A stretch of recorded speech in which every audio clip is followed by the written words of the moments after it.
दोस्तों, शुरू करते हैं। आज हम हमारा प्रोजेक्ट है पेस्टिसाइड मैनेजमेंट सिस्टम, जो कि दवाई दुकान को मैनेज करेगा। तो उसमें पूरा हम जो माल खरीदेंगे उसका वो बताएगा, डिटेल बेचेंगे उसका परचेस की डिटेल बताएगा, सेल की डिटेल बताएगा, स्टॉक बताएगा, रिसिप्ट की डिटेल बताएगा, सब कुछ बताएगा। आइए हम शुरू करते हैं इस प्रोजेक्ट को।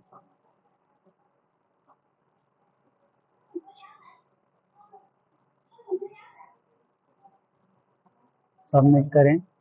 सबसे पहले मैं स्टॉक यहाँ पे देखता हूँ, कोराजन एफएमसीजी ब्लैक कलर में। कलर का कोई मतलब नहीं है, पर पैकेट का कलर मान लो। क्वांटिटी 100 ml, जो कि अभी हमारे स्टॉक में नहीं है तो हम परचेस करेंगे। प्रोडक्ट परचेस पे जाएंगे। कोराजन एफएमसी की पैकेट का कलर उसका ब्लैक है। 100 ml में किससे खरीद रहे हैं? विनोद से खरीद रहे हैं। आज की तारीख कितने में आ रही है? तो मैंने बोला कि आ रही है लगभग 300 रुपये में। कितने में बेचेंगे? 350 में। कितने अपन पैकेट, कितनी उसकी बोतल खरीद रहे हैं? वो मैंने बोला 5 बोतल। तो हमने 5 बोतल खरीद लिया है। 300 का एक आ रहा है, उधर 1500 विनोद को देने हैं। ठीक है। ये और सबसे पहले यहाँ स्टॉक आप देखो, कोराजन एफएमसी की ब्लैक पैकेट का कलर है उसका ये। 5 पैकेट अपने पास है। एक तो बॉटल पैकेट, जो भी बॉटल बोलो क्योंकि लीटर में वहाँ एमएल में साइज है। 100 ml में 5 है। 5 यहाँ पर है। ठीक है। अब इसको सेल करना हो तो कस्टमर पहले, जब जब आपको सेल करना हो तो पहले कस्टमर पे जाके ऐड कस्टमर करना है। ऐड कस्टमर डाल दो यहाँ पर। गणेश, हितेश, मम्मी का नाम डाल दो गीता, बड़वानी। कस्टमर हमेशा ऐड करना है बेचने के लिए। पहले कस्टमर ऐड कर दिया, जिसकी गणेश, जिसकी आईडी 13 नंबर है। अब मैं जाऊंगा कस्टमर एड इंक्वायरी ऑप्शन पे।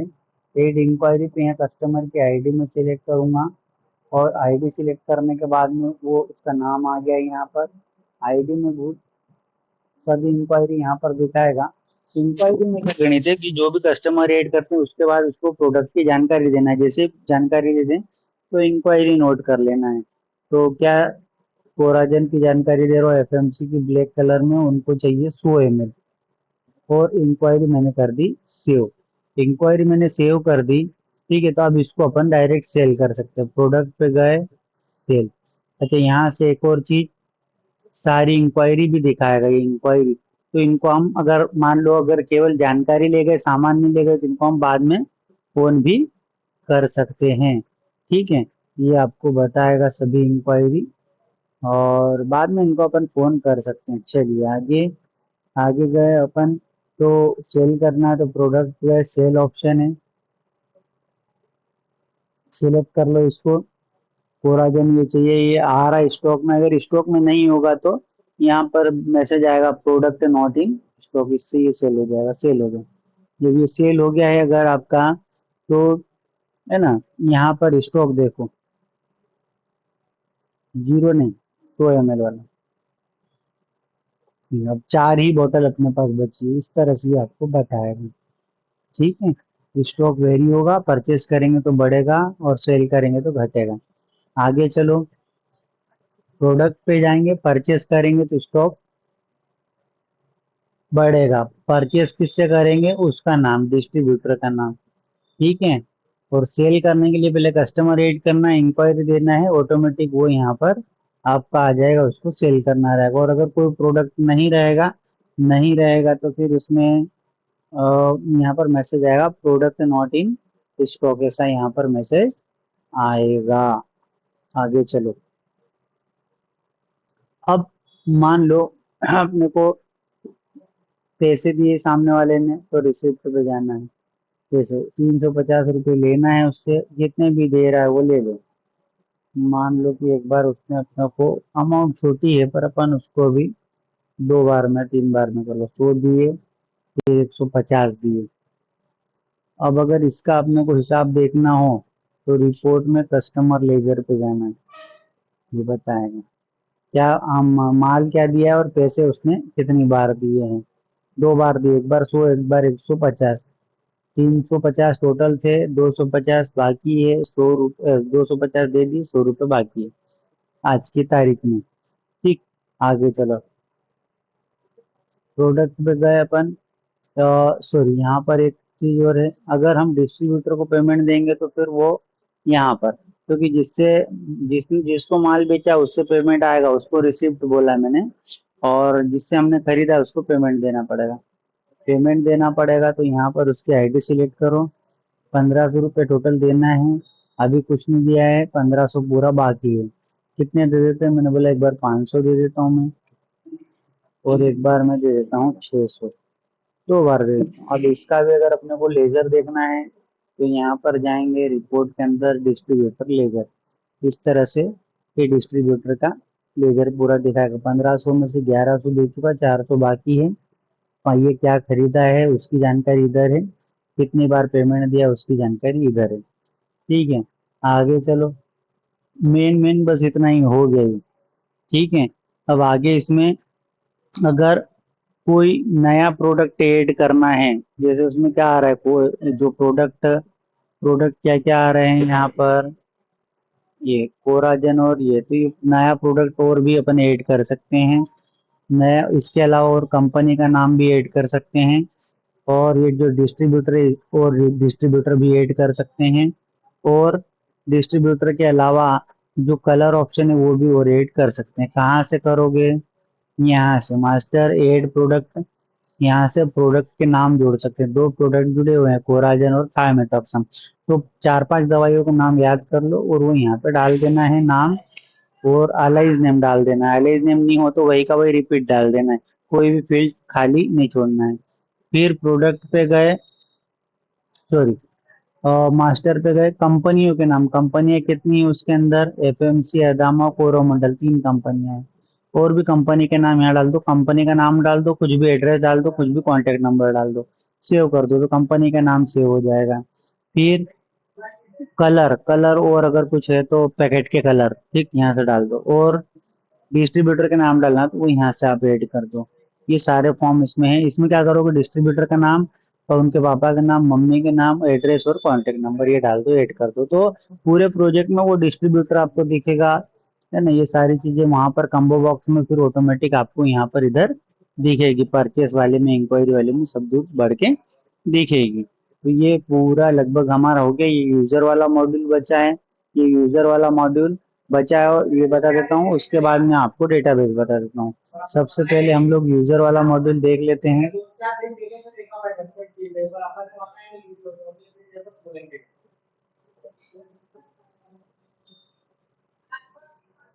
ये यूजर मॉड्यूल है। अब बात करते हैं यूजर मॉड्यूल की। यूजर मॉड्यूल का क्या रोल होता है, जैसे कि यहाँ पर अभी मैं लॉगिन करता हूँ, एडमिन, एडमिन, और यूजर का टाइप यहाँ पर रखा है एडमिन और यूजर, दो टाइप रखे हैं एडमिन, इससे मैंने अभी लॉगिन कर लिया। यूजर मॉड्यूल का क्या रोल है यहाँ पर, अगर हम बात करें, यूजर मॉड्यूल में तीन ऑप्शन आएंगे, एड यूजर, डिलीट यूजर और चेंज पासवर्ड। किसी में यूजर मॉड्यूल शुरुआत में दे रखा है, किसी में बीच में, किसी में मेनू बार में लास्ट में दे रखा है, सभी प्रोजेक्ट में ये यूजर मॉड्यूल है। तो यूजर मॉड्यूल में तीन ऑप्शन है, एड यूजर, डिलीट यूजर और चेंज पासवर्ड। और ये मॉड्यूल क्या काम करेगा, जैसे मान लो कि मेरी जो संस्था या मेरी जो कंपनी है, या जो भी मैं काम कर रहा हूँ उसमें चार लोग हैं पार्टनरशिप में, तो वो चारों लोग क्या कहलाएंगे, हमारे प्रोजेक्ट के यूजर कहलाएंगे। और यूजर का क्या काम रहेगा, तो यूजर मॉड्यूल का ये काम है कि यूजर को मैनेज कर सकते हैं। क्या क्या कर सकते हो आप, अच्छा क्यों मैनेज करें, जैसे मान लो मेरी कंपनी है, उसमें तीन पार्टनर है और चार इंप्लॉय, तो टोटल 7 यूजर हो जाएंगे, तीन जो पार्टनर है वो और सात जो चार जो एम्प्लॉय है वो, तो उसको एड यूजर पे जाना है अपने को। यहाँ पर आप क्या कर सकते हो, उसकी जानकारी डाल के, जो ये यूजर नेम है, यूजर नेम से यहाँ पर उसको यूजर नेम दे दो और पासवर्ड दे दो, इससे वो यूजर क्या कर पाएगा दोस्तों, इससे वो यूजर कर पाएगा लॉगिन। ठीक है, तो हम लोग एक यहाँ पर यूजर बनाते हैं, मान लो हमने एक यूजर बनाया, जनक, फादर नेम डालना है, अनिल, अंजलि, ये कोई भी फील्ड खाली नहीं छोड़ना है। जैसे 7 यूजर है तो 7 मेरे बार मेरे को यूजर इसमें ऐड करना पड़ेंगे, सभी के लिए अलग अलग आईडी पासवर्ड में बनाऊंगा, और सबसे पहली बार में मैं एडमिन एडमिन से लॉगिन करके और देन फिर मैं इसमें यूजर ऐड कर सकता हूँ। तो मैंने बोला कि J11 इसका यूजर नेम है और पासवर्ड है 123, और यहाँ पर इसका रोल, ये दो रोल के रखे, टाइप एडमिन और यूजर। तो यहाँ पर ये टाइप इसलिए रखा है, जो भी अगर ऑनर है तो उसको एज ए एडमिन ऐड करना है, और अगर एम्प्लॉय है तो उसको एज ए यूजर ऐड करना है, सीधी सरल बात है। या जैसे मान लो हेड ऑफ डिपार्टमेंट है या मेन पोस्ट पे आपका है, डायरेक्टर इस तरह का है, तो रोल एडमिन रहेगा, और एम्प्लॉय है तो रोल उसका यूजर रहेगा। इससे भी ज्यादा कुछ फर्क पड़ने वाला नहीं है, पर करना है ऐसा, एडमिन जो ऑनर है उसके लिए एडमिन, और जो यूजर है उसके लिए जो एम्प्लॉय है उसके लिए यूजर। तो आप क्या करेंगे, जब भी यूजर को ऐड करना है, नाम, father name, mother name, address, post डालेंगे, यूजर का नाम डाल दो दोस्तों, और पासवर्ड डाल दो, और टाइप पे सिलेक्ट, टाइप आप क्लिक कर दो, एडमिन या फिर यूजर, तो इसको आप ऐड कर सकते हैं। तो ये मेरा यूजर ऐड हो गया है। ठीक है, ऐसे ही अगर जितने भी इम्प्लॉय हैं वो आप ऐड कर दो, उससे क्या होगा, वो सभी इम्प्लॉय अपने अपने आईडी पासवर्ड से लॉगिन कर पाएंगे। कैसे, J11 उसका आईडी है, पासवर्ड क्या है 123, और अगर गलत आईडी पासवर्ड डालेगा और गलत टाइप डालेगा, जैसे उसका टाइप एडमिन था, मैंने यूजर डाला, नहीं लेगा दोस्तों। बात समझ रहे हैं आप मेरी? तो वो वाली बात है। तो आप सही आईडी पासवर्ड और सही उसका रोल डालेंगे, तो जितने भी आपने, भले ही 50 यूजर है, 100 है, जितने भी आपके चलाने वाले हैं आपकी संस्था में इस एप्लीकेशन को, वो सभी उनके आईडी पासवर्ड से, अपने अपने आईडी पासवर्ड से लॉगिन कर पाएंगे। इसलिए आपको यूजर ऐड करना है। तो यूजर मैनेजमेंट में पहला ऑप्शन ऐड यूजर, यूजर को ऐड कर सकते हैं। अब कोई भी नया एम्प्लॉय है, आप ऐड यूजर पे आएंगे, यूजर ऐड करेंगे, उसको एक यूजर नेम दे देंगे जो कि उसका यूजर आईडी रहेगा, और एक पासवर्ड आप उसको दे देंगे। सीधी सी बात है। सिलेक्ट ऑल यूजर से यहाँ आप देख सकते हैं कि आपके पास कितने यूजर है। आगे चलो, डिलीट यूजर, यहाँ से कोई एम्प्लॉय अगर छोड़ के चले गया तो उसको फिर डिलीट कर दो आप। तो जैसे मान लो ये आयुष ये छोड़ के गया, तो इसकी आईडी कितनी दिख रही है मेरे को, 13 नंबर। यहाँ पर मैं आईडी डालूंगा, शो पे क्लिक करूंगा, ये पूरा आ गया, जानकारी देख लूंगा कि आयुष है, इसको डिलीट करना है। डिलीट बटन पे जैसे ही मैं क्लिक करूंगा, ये आयुष डिलीट हो जाएगा। ठीक है, अभी नहीं कर रहा हूँ मैं, अगर मैं करूंगा तो हो जाएगा। चलो कर देता हूँ, करा मैंने, आयुष डिलीट हो गया है। अब वापस यहाँ पर देखो, नहीं है, गया वो। तो डिलीट ऑल यूजर पे अगर क्लिक करेंगे तो सभी यूजर डिलीट हो जाएंगे। ये यूजर मैनेजमेंट, एड यूजर कर दो, देन दूसरा डिलीट यूजर। और जैसे जो जय अपन हमने जो ऐड करा था लास्ट, उसको अगर उसका पासवर्ड बदलना है, पासवर्ड बदलना है जनक को, तो यहाँ पर वो उसका पुराना पासवर्ड डाले 123, यहाँ पर उसका नया पासवर्ड डाले 1234, यहाँ पर नया पासवर्ड एक बार फिर से डाले 1234, और सबमिट पे क्लिक करें। अब मान लो यहाँ मैं कुछ गड़बड़ी करता हूँ, है ना, ओल्ड पासवर्ड गलत डालता हूँ, तो ये वैलिडेशन लगा रखा है, रॉन्ग ओल्ड पासवर्ड लेगा ही नहीं। ओल्ड पासवर्ड सही डाला और यहाँ पर मैं कुछ गलत डाल रहा हूँ, मतलब न्यू पासवर्ड और कंफर्म पासवर्ड मैच नहीं हो रहा है, तो फिर मैसेज देगा ये, ठीक है, कि new password and confirm password not match. तो ये आपका 123 है, 1234 दोनों जगह डाला, तो ये चेंज। अब पासवर्ड आपका, एक मिनट, 1234, 1234, पासवर्ड चेंज हो गया सक्सेसफुली। अब अगर मैं बाहर आऊंगा, यहाँ पर J11 और 123 से जब मैं लॉगिन करूंगा, होगा ही नहीं। क्यों नहीं होगा? क्योंकि उसका पासवर्ड क्या है, उसका पासवर्ड है 1234। ये यूजर मैनेजमेंट सिंपल है, यूजर ऐड कर सकते हैं, डिलीट कर सकते हैं, और पासवर्ड आप नहीं बदल सकते, वो यूजर खुद लॉगिन करके अपना पासवर्ड उसमें चेंज कर सकता है। तो ये यूजर मैनेजमेंट का मॉड्यूल है दोस्तों। हमारे प्रोजेक्ट की आपको कैसा लगा उसकी आप रेटिंग करें 10 में से, या फिर गुड, बेड या फिर बेस्ट, आप उसको इस तरह से भी रेटिंग कर सकते हैं। और ज्यादा से ज्यादा आप इसको शेयर करें, चैनल को सब्सक्राइब करें, और पूरे प्रोजेक्ट के बारे में बताएं। प्रोजेक्ट स्पेशली आईटी स्टूडेंट के लिए है, बीसीए और एमएससी कंप्यूटर साइंस के स्टूडेंट के लिए है, बीटेक वाले या जो भी आईटी के स्टूडेंट हैं उनके फाइनल या फोर्थ सेम में मेजर माइनर प्रोजेक्ट सबमिट होता है, उसमें ये प्रोजेक्ट आप सबमिट कर सकते हैं। प्रोजेक्ट आपको कैसे लगा दोस्तों, उस पर आप कमेंट करके जरूर बताएं। ज्यादा से ज्यादा वीडियो को शेयर करें, कमेंट करें, चैनल को सब्सक्राइब करें। धन्यवाद। चलिए, ये वाला हमारा फ्रंट एंड कंप्लीट हो गया है। मैं आपको एक बार फिर, ये हमारा पूरा प्रोजेक्ट है और ये हमारा डेटाबेस है। अब मैं आपको डेटाबेस ओपन करके बताता हूँ। ये डेटाबेस ओपन करता हूँ मैं, टेस्ट सेट डेटा जो कि एमएस एक्सेस में बना है, ये ओपन करता हूँ मैं।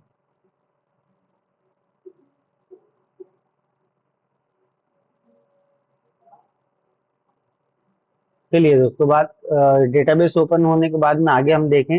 सबसे पहले इसमें हमको टेबल्स गिनना है, ठीक है। तो टेबल्स गिन लें आप, 1 2 3 4 5 6 7 8 9 10 11 टेबल है इसमें।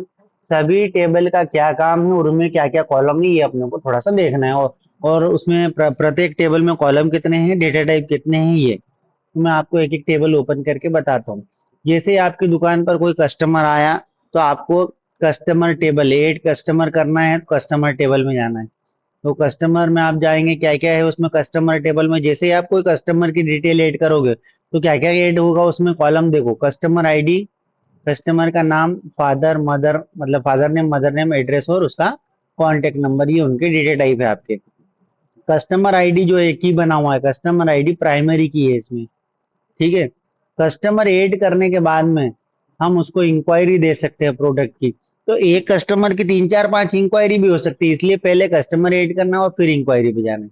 ये इंक्वायरी में क्या है, इंक्वायरी की आईडी, कस्टमर की आईडी, किसको आपने जानकारी दी, उस कस्टमर की आईडी, प्रोडक्ट की आईडी, कंपनी का नाम, सॉरी प्रोडक्ट का नाम, कंपनी का नाम, कलर, कौन सा कलर का था प्रोडक्ट वो, है ना। बहुत सी बार कलर भी डिमांड होता है कि भाई लैपटॉप चाहिए ब्लैक कलर का है, जो भी प्रोडक्ट है वो आपको स्पेसिफिक कलर में चाहिए।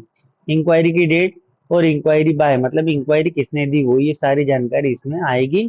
और एक कस्टमर की मल्टीपल इंक्वायरीज हो सकती है, मतलब मल्टीपल प्रोडक्ट की इंक्वायरी हो सकती है।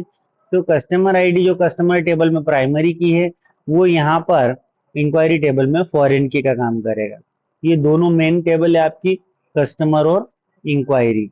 और भी अगर अपन इसके बाद आगे देखें, आप कस्टमर आ गया, उसकी इंक्वायरी आ गई, जब उस प्रोडक्ट को सेल करोगे तो वो सेलिंग की डिटेल इसमें आ जाएगी। जैसे ही कोई प्रोडक्ट बेचेंगे तो इसमें बहुत ही सिंपल है, कस्टमर की आईडी, प्रोडक्ट की आईडी और सेलिंग की डेट, बस तीन चीजें हैं इसमें। कस्टमर की आईडी, प्रोडक्ट की आईडी और सेलिंग की डेट। इसमें कस्टमर आईडी फॉरेन की है कस्टमर टेबल के रेफरेंस में। प्रोडक्ट आईडी, कौन सा प्रोडक्ट उसको बेचा है तो ये स्टॉक टेबल में मिलेगा उसका आईडी अपने को। और सेलिंग की डेट, जब बेचा वो तारीख। यहाँ पर पी आईडी फॉरेन की रहेगा स्टॉक टेबल के रेफरेंस में, कस्टमर आईडी रहेगा कस्टमर टेबल के रेफरेंस में, बस इतना ही है। अब इसमें प्रोडक्ट की अमाउंट वगैरह जो है कि भाई कितने में बेचा, वो एमआरपी वगैरह वो स्टॉक टेबल से उठेगी, प्रोडक्ट आईडी जो डला है उसके हिसाब से उठेगी। ये आप तीसरी टेबल। अगली अगर अपन सेल टेबल भी हो गए, अगला अगर हम लोग बात करें स्टॉक टेबल, स्टॉक जैसे ही कोई प्रोडक्ट हम परचेस, चलो सेल करने के बाद में रिसिप्ट की बात होगी। तो जैसे आप वो पैसा मान लो एक साथ दे रहा है तो एक साथ ले लो, एक रसीद बन जाएगी। अगर टुकड़ों में दे रहा है दो चार दिन में या 15 15 दिन में, तो वैसा आप उसका रिसिप्ट बनाएंगे। रिसिप्ट में क्या क्या रहेगा, रिसिप्ट नंबर प्राइमरी की है, कस्टमर आईडी, है ना। कस्टमर आईडी में आपको कस्टमर आईडी देखना है, ठीक है। तो उसका कस्टमर आईडी रहेगा, जो पैसे दे रहा है उसका, जो कस्टमर पैसे दे रहा है उसका कस्टमर आईडी। रिसिप्ट की डेट, ठीक है, कौन सी तारीख को बन रहा है, और उसका अमाउंट। अमाउंट में ये रहेगा कि कोई जितने पैसे देते जा रहा है वो, तो जैसे मान लो 50,000 का माल खरीदा, हो सकता है कि वो टुकड़ों में दे, 10,000 20,000 25,000 ऐसे दे, चलेगा अपने को, सारी रिसिप्ट इसमें आएगी। अगर 10 बार में देगा तो 10 आएगी, 25 बार में देगा 25, एक बार में देगा तो एक। ठीक है, इसमें भी कस्टमर आईडी फॉरेन की हो जाएगा। आगे चलो, आगे अगर अपन बात करें, जैसे ही हम कोई भी माल परचेस करेंगे तो वो स्टॉक टेबल में आएगा, ठीक है। तो स्टॉक टेबल में आएगा आपका। तो यहाँ पर अपन उसको देखें क्या क्या है इसमें, प्रोडक्ट आईडी, प्रोडक्ट का नाम, उसकी कंपनी का नाम, कलर कौन सा कलर का है, डिस्ट्रीब्यूटर आईडी किससे खरीदा उसकी आईडी, परचेस की डेट, परचेसिंग अमाउंट मतलब कितने में खरीदा है, उसमें अपना मुनाफा ऐड करके उसका एमआरपी, ये जाएगा वहां पर जो सेल हो रहा है वहां पर अमाउंट ये जाएगा एमआरपी। और उसका स्टेटस, ठीक है, कि अवेलेबल है या सेल हो गया वो, ठीक है, स्टेटस। आगे चलो, ये कॉलम और इनके डेटा टाइप आपको याद रखना है। स्टॉक टेबल, स्टॉक टेबल के बाद में बात करें, इसमें डिस्ट्रीब्यूटर टेबल दे रखी है। डिस्ट्रीब्यूटर मतलब क्या है, जिनसे आप माल खरीदोगे उनकी जानकारी इस टेबल में रहेगी, जैसे डिस्ट्रीब्यूटर ऐड करोगे उसकी जानकारी इधर आ जाएगी। तो क्या क्या है, डिस्ट्रीब्यूटर आईडी कॉलम है इसमें जो कि प्राइमरी की है, ऑटो नंबर है, डिस्ट्रीब्यूटर का नाम, फादर नेम, मदर नेम, उसका एड्रेस और उसका कॉन्टेक्ट नंबर, ये सारी जानकारी इसमें है। डिस्ट्रीब्यूटर के बाद में अगला टेबल हम बात करें कि जब भी कोई माल परचेस करेंगे तो उसकी जानकारी इसमें आ जाएगी आपकी स्टॉक टेबल में, डिस्ट्रीब्यूटर से परचेस करेंगे। और अब डिस्ट्रीब्यूटर को भी पैसा देना होगा अपने को, तो वो पेमेंट करके टेबल बनाई है। जब जब आप डिस्ट्रीब्यूटर को पेमेंट दोगे उसकी जानकारी इधर आएगी। तो पेमेंट आईडी क्या है इसमें, पेमेंट आईडी पेमेंट टेबल में, डिस्ट्रीब्यूटर की आईडी, पेमेंट की डेट और अमाउंट, बाकी जानकारी क्यों नहीं है। तो पेमेंट आईडी आपकी, तो ये तो प्राइमरी की है, डिस्ट्रीब्यूटर जिसको पैसा दे रहे हैं हम लोग उसकी जानकारी यहाँ पर आ रहेगी, उसका नाम वगैरह, मतलब डिस्ट्रीब्यूटर टेबल के रेफरेंस में ये है, ठीक है। तो जितना पैसा आप उसको देते जाओगे वो वहां पर आपके इस तरह से होते चले जाएगा।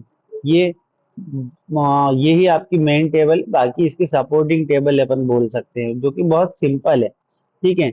अगला अगर अपन टेबल बात करें, जितने कलर रखना हो मेरे को, कलर इसमें आ जाएंगे आपके, राइट क्लिक डिजाइन व्यू, तो उसमें कौन कौन से कॉलम में कलर का नाम और कलर कलर का अलाइन नाम, कलर के ऑप्शन हैं। ये तो मैं ब्लैक व्हाइट पिंक 3 कलर है, 3 कलर उधर पूरे प्रोजेक्ट में दिखेंगे। कलर बढ़ाना हो यहाँ से डायरेक्ट भी बढ़ा सकते हो, उधर प्रोजेक्ट में जाके भी कलर बढ़ा सकते हो। कंपनी के नाम, जितनी कंपनी के प्रोडक्ट रहेंगे वो सब यहाँ डालना है, नाम कंपनी का नाम डालना है, एड्रेस डालना है, कॉन्टेक्ट नंबर डालना है। ठीक है। आपके पास कितनी कंपनियां हैं जिनके माल बेचते हो वो सब इस टेबल में, तो क्या क्या कॉलम है, कंपनी का नाम, उसका एड्रेस और उसका कॉन्टेक्ट नंबर, कंपनी टेबल होगी। अगला इसके बाद में अगर अपन बात करें colour table, company table, product table, ये स्टॉक नहीं है, कितने प्रोडक्ट बेचते हो आप, कौन कौन से प्रोडक्ट के नाम, सिर्फ प्रोडक्ट का नाम और उसका एलआईसी वो यहाँ पर रहेगा। ठीक है। आगे चलो, बाकी एक्चुअल अपना जो है खरीदी करेंगे तो वो स्टॉक टेबल में आएगा। अगला अगर अपन बात करें, ठीक है, तो जब जब अपन कोई प्रोडक्ट सेल करेंगे तो ये सेल टेबल में जानकारी आएगी, बता चुका हूं मैं, कस्टमर आईडी, प्रोडक्ट आईडी और सेलिंग की डेट।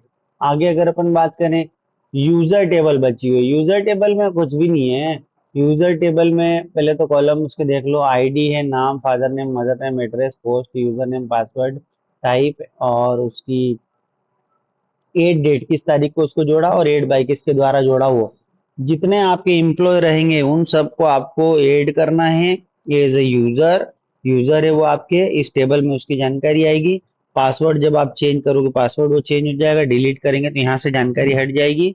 तो क्यों ऐड करना है, क्योंकि जो भी एम्प्लॉय रहेगा वो ये सॉफ्टवेयर तभी यूज करा पाएगा जब वो लॉग इन करेगा। लॉग इन करने के लिए आईडी पासवर्ड देना है, इसलिए उसको यहाँ से अपने को ऐड करना है, तो उसकी जानकारी इसमें आएगी। तो ये सारी टेबल्स है इसमें। तो सारी टेबल्स, उनमें कॉलम कौन कौन से हैं, उनमें कब एंट्री आएगी, उनके काम क्या क्या है, किस तरह से काम कर रही है, प्रत्येक कॉलम का डेटा टाइप क्या क्या है, ये आपको याद रखना है। इसी के साथ ये डेटाबेस जो है, डेटाबेस अपना कंप्लीट हुआ। ये पूरा अपना प्रोजेक्ट हुआ, आप इसको देखें, 2-3 बार देखें, और अगर वीडियो अच्छा लगा हो तो इसको आप शेयर करें, वीडियो को लाइक करें, चैनल को सब्सक्राइब करें। आपके प्रोजेक्ट का जो ऑब्जेक्टिव है वो वीडियो पर जरूर कमेंट करें। धन्यवाद।